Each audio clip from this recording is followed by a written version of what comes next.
What's the real difference between amateur golfers and professionals? The connection, direction, and length of the right arm. In today's video, we're going to show you one simple move that changes everything. So people, the long right arm, the delivery position, how important is this move? Seeing this with so many of the tour players, so many of the world's best ball strikers, an area that's just not looked at enough. The long right arm with a great angle in this wrist, giving players a guarantee to strike the ball more effectively. And unfortunately, what we're seeing with amateur golfers is turning with the high right arm, the death move, and it's just affecting so many people.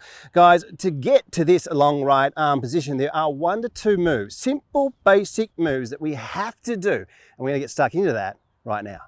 All right, Craig, we're going to talk about the length and direction in just a little bit with a really cool drill that we're going to show, but let's start with the connection piece. Yeah, right. Now, the essential move, and it's just amazing that we don't look at this. We've got picture after picture, we've got the facts on the right arm, we've seen all the best players doing this, and amateur golfers seriously know nothing about it. So let's have a talk about this, because it really is the elephant in the room. We've got to get in there and discuss this move. Now, when we're seeing with amateur players, we'll see them turning and leaving their arms up and widening the swing. So there's no real pulling effect. There's no real pulling sensation from the top. And when you turn like this and leave your arms up, most of the time, you're going to be hitting the wrong side of the ball, or you're going to be using standing up compensation moves to hit the golf ball.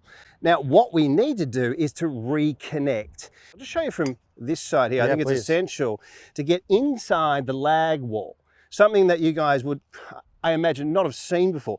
Getting up to the top of the swing, there's going to be a little bit of shift over and then pulling this arm in and getting it into the side. This is this reconnection. So there's, for the masses of the people out there, I think this is important to realize. For well over 90% of golfers, you're going to need some sort of pulling effect here, rather than leaving the arms up. But perhaps if we're looking at a tour professional, they've already got it in there. They don't need to over-exaggerate this, right?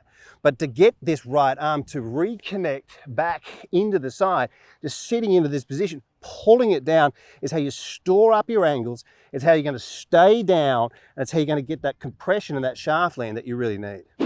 After we reconnect the arm, we have to learn how to re-extend that through the ball, but there's 2 key pieces Craig and I are going to show you next as to how we do that. So people, let's have a look at this trail arm position here. We see that it's pointed slightly over the golf ball. Now we're seeing this by so many of the world's best hitters, but to get here, there's a couple of things we need to do. Now we've got an unbelievable drill coming up shortly. But for, I would say, the masses of the people, when we're looking at amateur players, club golfers, getting to the top of the swing, most people have more success by reconnecting, but also the direction of the arms here is essential. Starting the arms down slightly in this direction.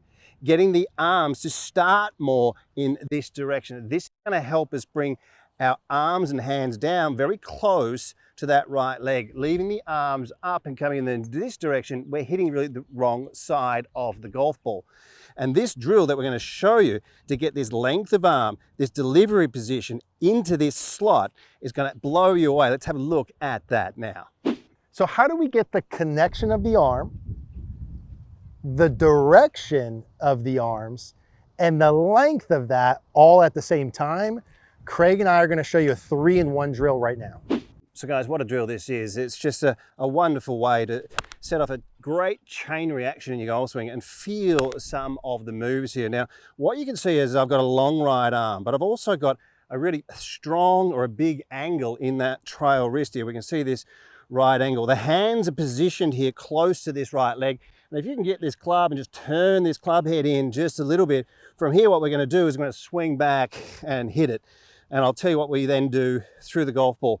Long right arm, we learn 50% visually. Look down at your hands, picture that, feel that move, and then move through the golf ball. Now from here, guys, swing back and move through again. And they say that when we make a movement, and the next movement within 6 to 7 seconds, they estimate that we have a 70% feel left over from that last swing, helping us to rewire and refire. This is a fantastic drill for everybody. It doesn't matter what level that you are at. It's just a great way to feel every single move in your swing. All right, guys, this is a video you're going to want to watch and rewatch. It's so darn good. Let's just go over that one more time. using the drill that Craig showed you to be able to connect the trail arm, get the direction of the arms correct, and that long right arm in front is so darn important to learn how to do that in motion through the ball as we re-extend. You'll see all the good ball strikers having that long right arm in front of the right leg and then re-extending that trail arm about 45 past impact. Hope you enjoyed today's video. Guys, leave me a comment down below. Would you be interested in coming to a golf school with Craig Hanson and I in the US? Leave me a comment. Let me know if that would be of interest. If you like today's video, click that like button. We're on the road to 400,000 subscribers. Would appreciate if you click that subscribe button. Thank you guys for watching.